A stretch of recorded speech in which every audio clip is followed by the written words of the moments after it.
firman Tuhan yang bisa berdiri sendiri, kita eksegesi, ada yang tidak. Inti daripada ini, mari kita baca dulu apa yang disampaikan di dalam ini ya, di dalam Yudas pasal 1 ini. Ya. Di dalam Yudas pasal 1 ini dia berkata begini, 18-19. Mari kita baca bersama-sama. 1, 2, 3. Sebab mereka telah mengatakan kepada kamu, menjelang akhir zaman akan tampil pengejek-pengejek yang akan hidup menuruti hawa nafsu, kefasikan mereka. Lanjut, mereka adalah pemecah belah. Perhatikan, yang dikuasai hanya oleh keinginan dunia dua, dan yang hidup tanpa Roh Kudus. Di sini intinya.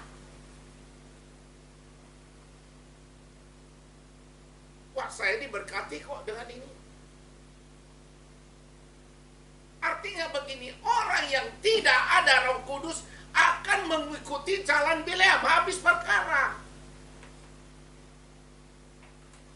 Orang yang tidak ada Roh Kudus akan mengikuti jalannya Kain, habis perkara. Ada 3 di situ. Mari saya buka kepada saudara, supaya di dalam ayat ini juga ada jawabannya. Di dalam ayat yang ke-16, perhatikan yang tadi yang dikatakan di dalam ayat 18, mereka ini adalah mengikuti keinginan dunia ini dan yang hidup tanpa Roh Kudus. Dengar, ini perjanjian baru, bukan perjanjian lama. Hidup tanpa Roh Kudus. Orang yang hidup tanpa Roh Kudus, dengar, pengejek-pengejek. Selesai. Simpel. Orang yang tidak ada Roh Kudus akan memberontak. Selesai.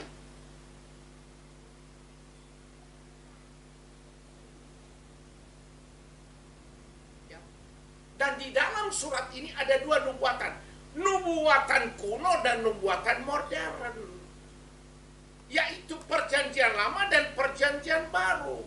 Perjanjian lama itu berbicara tentang Kain, Bileam. Saya baca ayat 11. Celakalah mereka. Siapa mereka? Mereka yang tidak ada Roh Kudus. Jangan menuduh terus. Di dalam perjanjian lama juga, orang yang tidak ada Roh Kudus seperti Kain membunuh. Kenapa Kain membunuh Habel? Karena dia tidak punya Roh Kudus, kan udah selesai kan. Ini kita hidup di dalam perjanjian. Jadi perjanjian lama merupakan bayangan perjanjian baru. Perjanjian baru menggenapi perjanjian lama. Di dalam ayat yang ke-11, baca Ina Mitra ayat 11. Celakalah mereka karena mereka mengikuti jalan yang ditempuh Kain. 1. Dan karena mereka oleh sebab upah menceburkan diri ke dalam kesesatan 2. Bileam. Dan mereka binasa karena kedua. Ketiga, Kain, Bileam, Korah, orang yang tidak ada Roh Kudus. Nggak usah terlalu kita menggali yang terlalu dalam. Nggak kena. Sesuai dengan konteksnya loh. Jadi ini tadi saya katakan, tadi saya jelaskan sama ibu mengenai ayat ini. Soalnya dia waktu hari Minggu tidak mengupas. Saya bilang ada nubuatan kuno dan ada nubuatan. Ini nubuatan kuno, perjanjian lama loh ini. Jadi tidak bisa berdiri sendiri, bro. Celakalah mereka yang mengikuti jalan ditempuh Kain. Kain apa yang dilakukannya? Kain membunuh adiknya karena persembahan yang tidak diterima. Tidak ada Roh Kudusnya. Waktu Kain membunuh Habel, meskipun darahnya sudah tertumpah di tanah, tapi berteriak Roh Kudus berbicara. Halo, ini dalam pencurahan Roh Kudus loh. Jangan kita lari ke sana kemari. ya, ini seluruh cabang dalam minggu ini saya lihat mengenai ini yang mereka bahas. Tadi siang saya bilang sama ibu, perhatikan Mam, di dalam nubuatan ini ada dua. Nubuatan lama yaitu mengenai Kain, terus Henokh juga ada di sini loh, ada di sini kayak Henokh. Ya, Sodom dan Gomora juga ada di sini. Jadi harus utuh membaca pelan-pelan dari ayat 1 sampai dengan selesai. Kita bukain karena mereka. Dan karena mereka oleh upah yang kedua siapa? Siapa?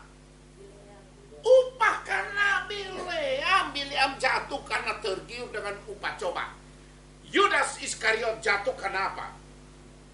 Upah. Tidak ada Roh Kudus.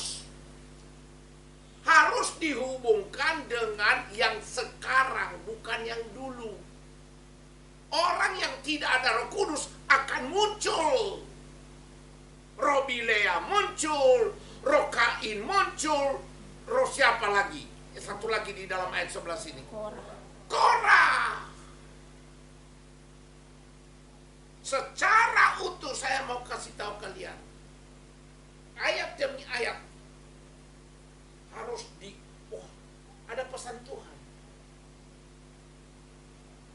Ya. Nah, perhatikan ini. Di dalam ayat ke-16. Bagaimana? Ini dong. Ini contoh-contoh lagi ya orang yang tidak ada Roh Kudus. Baru nanti relevansinya lebih dalam lagi. Ya. Ayat 16.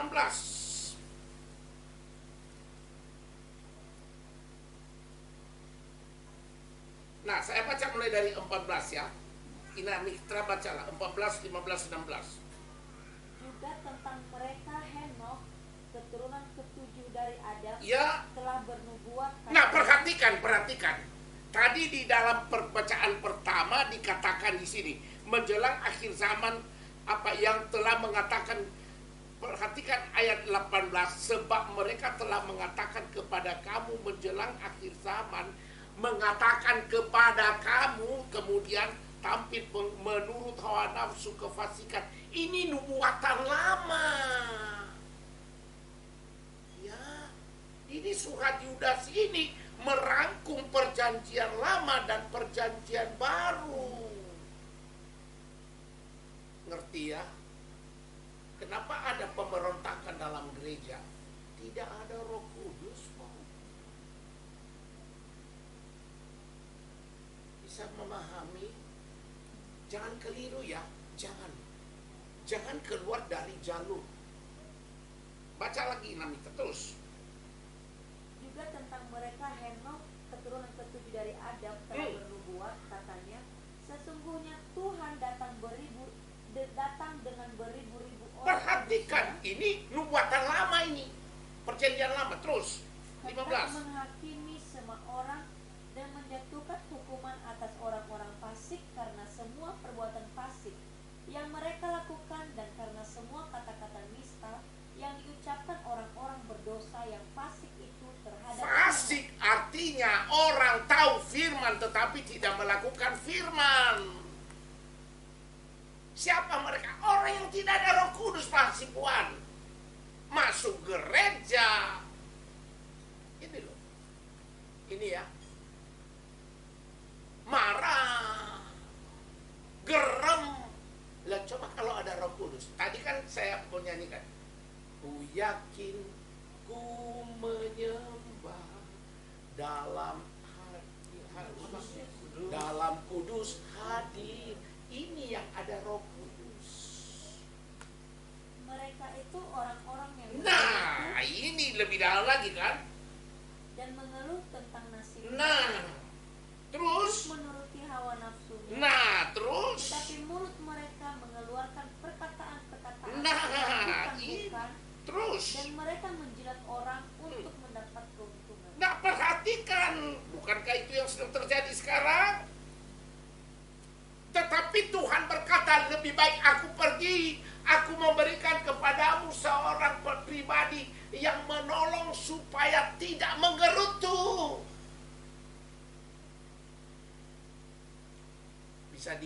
bisa ditangkap ya. Hanya sepintas saya kupas ini. Ya, dikatakan di sini mengeluarkan perkataan-perkataan yang bukan-bukan, dan mereka menjilat orang untuk mendapat keuntungan. ABS, cari muka. Kenapa orang cari muka? Suka cari muka? Gak ada Roh Kudus. Siapa itu? Yudas. Waktu Yudas tidak ada Roh Kudus, apa yang dilakukannya? Pergi dia kepada siapa? Musuh-musuhnya Tuhan Yesus. Dia berkata apa? Bagaimana? Bagaimana? Ini enggak, dia kan mulai menjilat kan?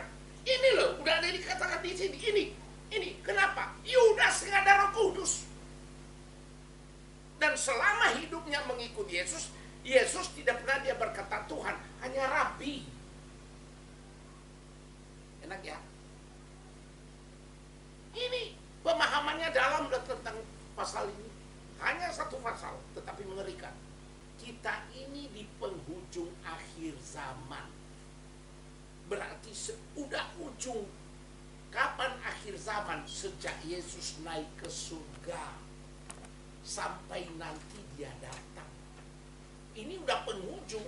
Berarti tidak ada lagi setelah ini. Tidak ada. Perhatikan ini. Ya. Ini. Nah, mari saudaraku, saya mau memberikan penjelasan.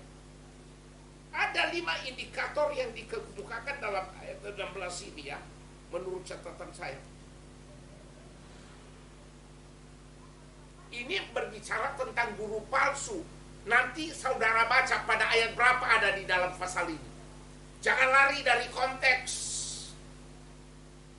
Ya. Di sini dia tadi dikatakan suka menggerutu, suka mengeluh tentang nasibnya. Halo? Ini yang nyata sekarang Pak Hasibuan. Kalau ada orang menggerutu meskipun dia tiap hari Rabu ikut Eva, sudah melayani tapi masih menggerutu terus, berarti nggak ada Roh Kudus itu, roh kuda yang ada. Ya saya sih kalau ngomong terus terang aja. Suka menggerutu. Kemudian apa? Suka mengeluh. Kenapa kok? Oh ya nasib sama Stanley. Nasib. Ini. Perhatikan ya. Saya mau tutup surat. Suka hidup menuruti hawa nafsunya. Ayat ini loh yang ini hidup menuruti hawa nafsu. Ini ayat 16 bukan saya, ini ayat firman Tuhan. Saya tidak mau keluar dari konteks, bro. Ya. Orang yang dipenuhi hawa nafsu, kira-kira ada Roh Kudus nggak? Nggak ada. Ya. Nafsu itu macam-macam ya. Ya. Akhir zaman itu baca di dalam surat Paulus kepada Timotius yang keempat, suka mengeluarkan perkataan-perkataan yang bukan-bukan. Perhatikan. Perkataan yang sia-sia, perhatikan. Ya, yang suka menjilat orang untuk mendapat keuntungan.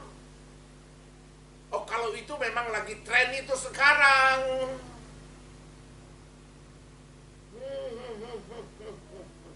Cilaka. Saya bandingkan begini ya. Tadi malam saya juga belajar. Orang yang buta rohani, buta mata, buta fisik, ditambah dengan buta rohani. Saudara, mendingan buta rohani jasmani aja deh, udah cukup. Kayak Bartimeus kan. Sebetulnya itu hanya buta jasmani, tetapi rohaninya memandang. Nah, ini dua-dua. Buta rohani dan buta jasmani. Wah, udah jadinya kayak apa? Ini bahaya. Suka menjilat untuk mendapat apa? Keuntungan si Yudas Iskariot. Jadi kitab Yudas ini mengangkat semua dari nubuatan perjanjian lama. Henokh diangkat oleh Tuhan karena dia bergaul dengan Tuhan sepanjang hidupnya 300 tahun lebih.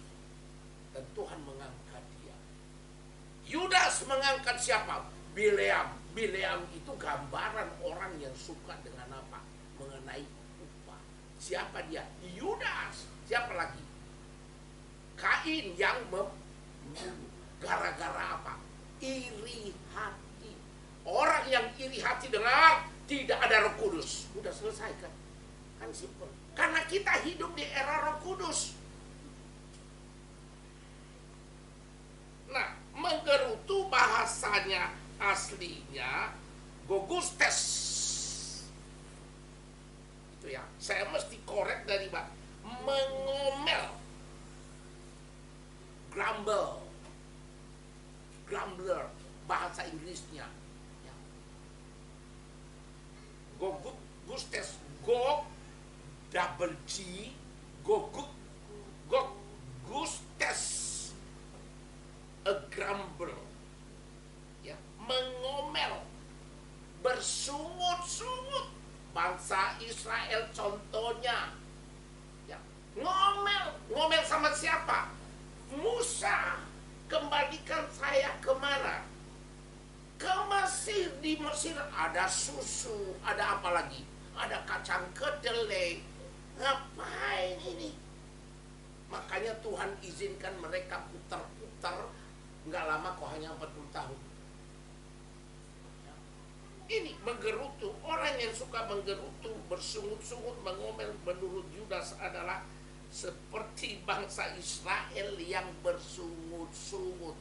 Kalau Israel sudah melakukan itu pada perjanjian lama, sekarang di perjanjian baru pun demikian. Halo, Gunung Sitoli pun, gereja GBI Rumah Persembahan pun ada itu yang bersungut-sungut. Ya, sampai dia berani meninggalkan, tega-tega amat meninggalkan ibadah, membelakangi begitu. Wah, ini bahaya sekali ini. Ya, mereka adalah orang yang percaya pada, yang tidak percaya bahwa Tuhan itu maha tahu. Omnipresent. Hati-hati loh. Mari baca ayat 5. Mari kita baca bersama-sama. Ya, mari kita baca bersama-sama. Nggak ada pasal lainnya, harus hanya satu itu. 2, 3 ya. Tetapi sekalipun telah mengetahui semuanya dan tidak mengetahui, aku ingin mengingatkan kamu bahwa memang Tuhan menyelamatkan umatnya.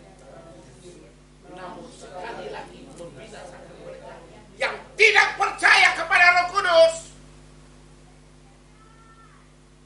Halo?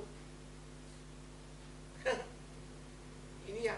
Ini kan kejadian di perjanjian lama.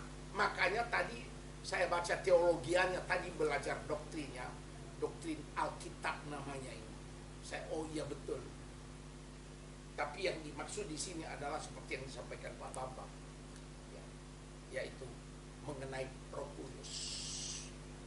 Ya, itu.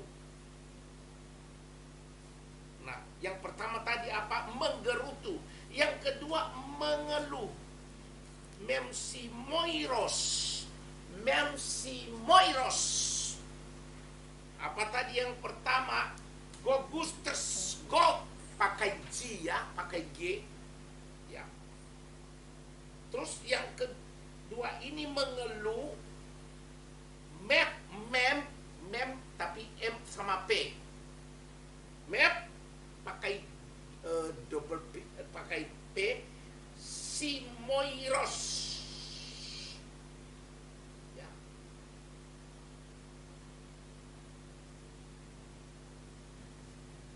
Menyalakan nasib, tidak puas. Menyalakan nasib. Menganggap diri benar dan selalu menyalahkan orang lain. Nah, kita kembali lagi ke basic. Orang yang selalu mempersalahkan orang lain berarti hanya aku yang benar. Menyalahkan keadaan, bahkan perhatikan ya, orang-orang ini bahkan menyalahkan Allah sekalipun mereka berani menyalahkan Tuhan loh. Kenapa sih? Kenapa sih? Dan mereka akan berkata, kenapa sih kok Tuhan begini? Menyalahkan, tidak adil. Akhirnya apa yang dilakukan? Bunuh diri. minum baygon, selesai. Dia kira udah selesai di situ. Yang berikut adalah perkataan yang bukan-bukan. Dimisalkan itu seperti ombak yang ganas. Tahu ombak yang ganas? Bagaimana? Ombak yang ganas. Cobalah lihat. Kalau lagi ombak besar. Ombak yang ganas. Yang membuihkan keaiban mereka sendiri. Bagaikan binatang, ayat 13. Mereka bagaikan ombak Ya. laut yang ganas, yang membuihkan keaiban mereka sendiri. Nah, Mereka bagaikan bintang-bintang yang baginya telah tersedia tempat di dunia kekelaman untuk selama-lamanya. selama ngeri ya. Ini orang-orang yang dia dipenuhi Roh Kudus loh. Ini siapa ini? Orang Kristen. Siapa ini? Orang yang ada di gereja. Siapa ini? Orang juga yang ikut FA tapi tidak tahan banting. Karena itu saya akan masuk. Saya tutup dulu dengan ini mengenai pemahaman ini ya. Jadi pemahaman ini, kenapa surat ini muncul? Karena Yudas diberikan. Yudas ini bukan Yudas Iskariot ya. Hari Minggu udah dijelaskan sama ibu lah. Siapa Yudas ini ya? Siapa? Saudara. Tapi perhatikan, mereka itu sebetulnya nggak percaya Yesus bahwa dia anak Allah. Nggak percaya mereka. Nah ini mengenai hubungan darah, mengenai genetik ini. Nah nantilah itu saya akan bahas kepada saudara. Nah saudaraku, mari baca di dalam 1 Tesalonika 5 ayat 21. Ujilah segala sesuatu dan peganglah. 22. Jauhkanlah dirimu dari segala jenis. Ini warning bagi kita ya. Warning bagi kita malam ini, supaya kita menguji diri kita sendiri. Menguji diri kita sendiri. Dikatakan oleh tulisan Paulus kepada jemaat di Tesalonika, sesuatu uji ya, uji segala sesuatu berdasarkan firman Tuhan. Nah saudaraku, kita akan masuk ke dalam pembahasan mengenai topik tadi. Saya mau baca kepada saudara kembali Yudas 1, 18 sampai 24. Tadi di dalam ayat ini jelas si Yudas memulai bahwa menjelang kedatangan Tuhan, hidup dengan tanpa Roh Kudus. Makanya dikatakan pada ayat selanjutnya, akan tetapi kamu saudara-saudara yang kekasih, bangunlah dirimu. Halo pengerja, bangunlah dirimu. Hai jemaat yang malam ini datang, bangunlah dirimu. Terus apa lagi? Bangunlah dirimu sendiri di atas dasar iman yang paling suci, dan berdoa dalam roh. Jangan putus ini.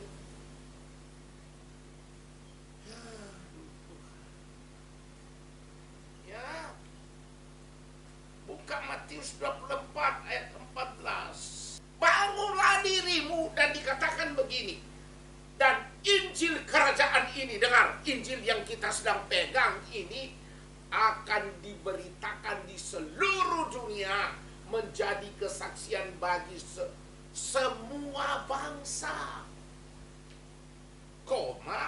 Ini Yesus yang berkatakan, sesudah itu barulah tiba kesudahannya.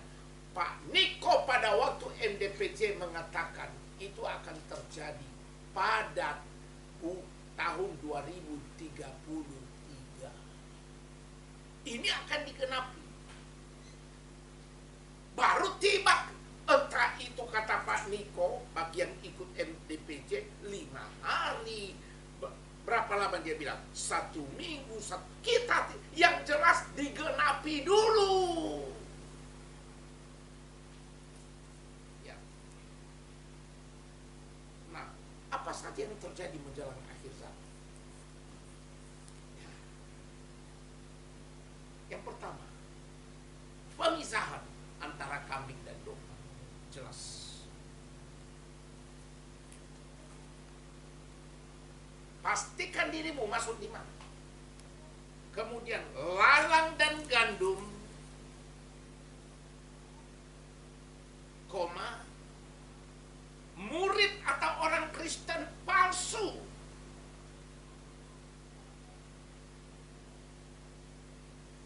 Dan murid atau orang Kristen sejati. Ada beberapa ya yang akan terjadi. Gelap dan terang, yang jahat dan yang kudus. Luar biasa ini. Mengerikan.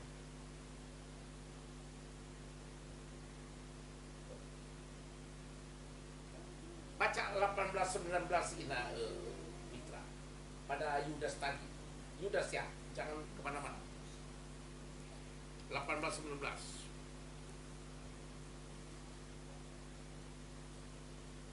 Sebab mereka telah mengatakan kepada kamu, Ya. menjelang akhir zaman akan tampil pengejek-pengejek yang akan hidup menuruti hawa nafsu kefasikan mereka. Mereka adalah pemecah belah yang dikuasai hanya oleh keinginan-keinginan dunia ini dan yang hidup tanpa Roh Kudus. Perhatikan. Saya tekankan sekali lagi, konteks pembacaan Yudas tidak boleh lari kemana-mana. Sebab dari perjanjian lama sampai perjanjian baru digenapi di dalam ayat ini. Jadi kesimpulannya apa? Orang yang tidak ada Roh Kudus ya udahlah, sudah tahu kan? Makanya orang yang mendukakan Roh Kudus tidak akan diampuni. Hati-hati. Ya. Dikatakan di sini hidup tanpa Roh Kudus. Tadi ada berapa kriteria? Lalang dan Gandum. apalagi? Kambing, apalagi Nastandi? Murid palsu dan murid sejati. Kemudian apalagi? Gelap dan terang, yang jahat dan yang kudus. Bukan yang baik ya. Yang kudus, hati-hati, bukan yang baik. Yang kudus. Ya. Nah, mari kita melihat. Dan isi surat Yudas 1. Ini ya. Jadi supaya Anda tahu isinya apa. 1. Bangunlah dirimu di atas iman yang paling kudus. Iman yang paling kudus. Yudas ayat 20a. Akan tetapi kamu saudara-saudaraku yang kekasih, bangunlah dirimu sendiri di atas dasar imanmu yang suci. Ini yang 1. Tangkap ini. Nah, saya harap supaya di FA diperdalam ini. Yang kedua, berdoalah dalam roh. Ayat 20 bagian B pada pasal yang tadi itu. Dan berdoalah dalam Roh Kudus. Tadi saya udah baca itu ya. Yudas 1 ayat 20. Oke, lanjut yang ketiga. Peliharalah dirimu dalam kasih Allah. Nah, pelihara dirimu dalam kasih Allah. Yudas ayat 21a. 21a. Dia katakan begini, peliharalah dirimu demikian dalam kasih Allah. Ini. Jadi apa kasih Allah itu? Allah itu bagaimana? Allah itu bagaimana? Setia dan perhatikan loh. Ya, dia baik sih baik, cuma setia dan adil. Yang keempat, nantikanlah rahmat Tuhan yang akan datang. Nantikanlah rahmat Tuhan yang akan datang. Yudas 1:21b. Kemudian yang kelima, tunjukkan belas kasihan pada yang lemah, tercemar, dan terhilang. Artinya menyelamatkan jiwa-jiwa ini ya. Yudas 1 ayat 22 dan 23. Buka Matius 24 ayat 14. Tolong dibaca Matius 24 ayat 14. Dan Injil kerajaan ini akan diberitakan di seluruh dunia, Ya. menjadi kesaksian bagi semua bangsa. Sesudah itu barulah tiba kesudahan. Ini tadi saya sudah baca.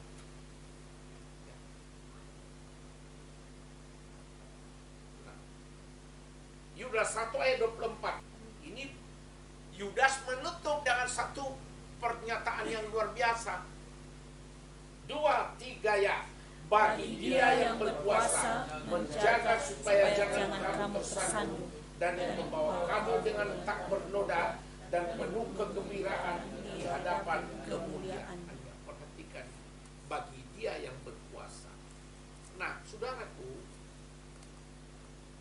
bagaimana sikap kita untuk bersiap di dalam hal ini? Yang pertama, saling mengajar dan saling menasehati. Saya tutup. Saling mengajar dan saling menasehati. Makanya ada FA. Itu terdapat di dalam Yakobus 1 18 sampai 24, nanti baca sendiri.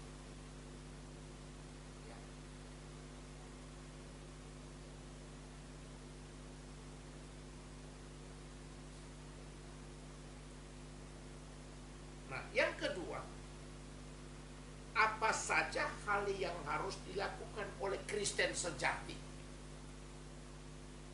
1. Yudas 1:20a, catat saja. 2. Yudas 1:20b. 3. Yudas 1:21a. 4. Yudas 1:21b.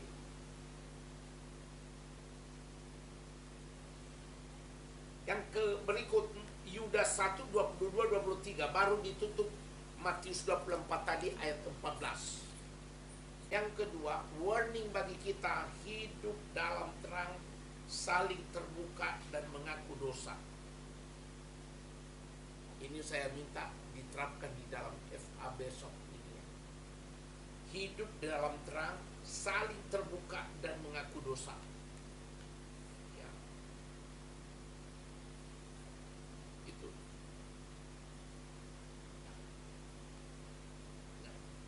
Yang ketiga, saling menolong dalam praktek firman Tuhan.